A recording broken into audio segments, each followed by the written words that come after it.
નમસ્કાર. એપોસ્ટ્રોફી એસના બીજા વિડીયોની અંદર આજે આપણે આગળ અભ્યાસ કરવા જઈ રહ્યા છીએ. એપોસ્ટ્રોફી એસનો અર્થ તમે ભણ્યા. એપોસ્ટ્રોફી એસનો અર્થ થાય છે નો, ની, નું, ના. શું થાય છે? નો, ની, નું, ના. એવી રીતે અંગ્રેજીમાં જે પ્રેપોઝિશન્સ છે એમાં એક શબ્દ આવે છે OF, ઓફ. હવે આ ઓફ શબ્દ જે છે એનો અર્થ પણ નો, ની, નું, ના થાય છે. તો નો, ની, નું, ના ઓફ શબ્દનો અર્થ થાય છે એટલે એ પણ વ્યક્તિ સાથે, વ્યક્તિનો વસ્તુ સાથેનો માલિકીનો સંબંધ બતાવે છે. અને એટલે અહીંયા ઓફવાળા વાક્ય હોય તો આપણે આવા ઓફવાળા વાક્યોમાં પણ એપોસ્ટ્રોફ એસ વાપરી શકીએ છીએ. તો આજે આપણે નોંધની અંદર જોઈએ તો ઓફનો અર્થ નો, ની, નું,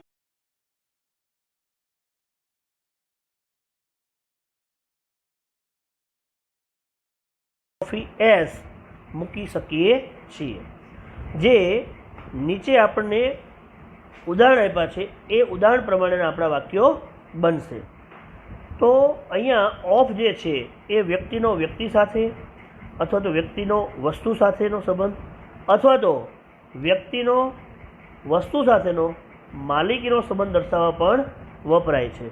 તો અહીંયા આપણે ઓફવાળા વાક્યોમાં કેવી રીતે એપોસ્ટ્રોફી એસ મૂકવું એનું આપણે 12મા ઉદાહરણની અંદર અભ્યાસ કરવા જઈ રહ્યા છીએ. તો 11મું ઉદાહરણ જે છે એ 11મા ઉદાહરણમાં વાત કરી છે that is the house of mister Sharma. પેલું શ્રીમાન શર્માનું ઘર છે. તો અહીંયા ઓફ મિસ્ટર શર્મા, શ્રીમાન શર્માનું. કોનું ઘર છે? તો કે ઓફ મિસ્ટર શર્મા, શ્રીમાન શર્માનું. તો શ્રીમાન શર્માની પછી એપોસ્ટ્રોફી એસ મૂકો તો અહીંયા ઓફ નીકળી જશે. તો ધેટ ઇઝ, હવે નામને આગળ લેવાનું, મિસ્ટર શર્મા પછી apostrophe S, mister Sharma's house. તો અહીંયા આર્ટિકલ ધ જે છે એ નીકળી જશે. તો that is mister Sharma's house. પહેલું શ્રીમાન શર્માનું ઘર છે. 12મા ઉદાહરણમાં જોઈએ she is the sister of Rahul. તેણી રાહુલની બહેન છે. કોની બહેન છે?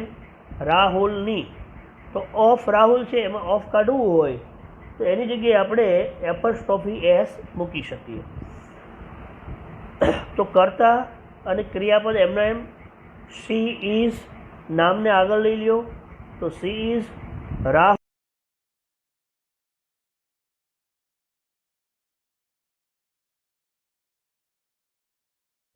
તેરમા ઉદાહરણનો અભ્યાસ કરીએ. Roshni is the neighbour of Gita. Roshni ગીતાની પડોશણ છે. તો ઓફ ગીતા, ગીતાની. કોની પડોશણ છે? તો કે ગીતાની. તો કર્તા ક્રિયાપદ એમના એમ. તો રોશની ઇઝ, છેલ્લે આપેલા નામને આગળ લઈ લ્યો તો રોશની ઇઝ ગીતાઝ સિસ્ટર. રોશની ગીતાની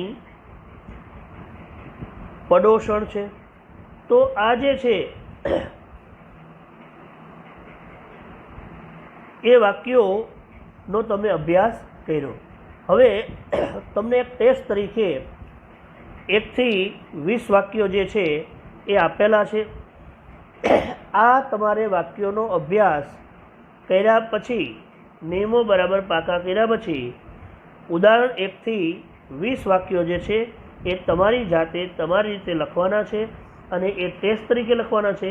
પછી હું એના જવાબ મૂકીશ અને ત્યાર પછી આ એપોસ્ટ્રોફી એસનું ચેપ્ટર પૂરું થયા પછી ફરી પાછો ટેસ્ટનો દોર ચાલશે, જેમાં શીખેલું બધું જ ગ્રામર જે છે એ બધા જ ગ્રામરનો અભ્યાસ કરવાનો છે અને ત્યાર પછી આપણે દિવાળીની રજાઓ પાડવાના છીએ. ત્યાં સુધી આપણું દિવાળી વેકેશન પડતું નથી એટલે આપણે અભ્યાસ ચાલુ રહેશે. Thank you very much.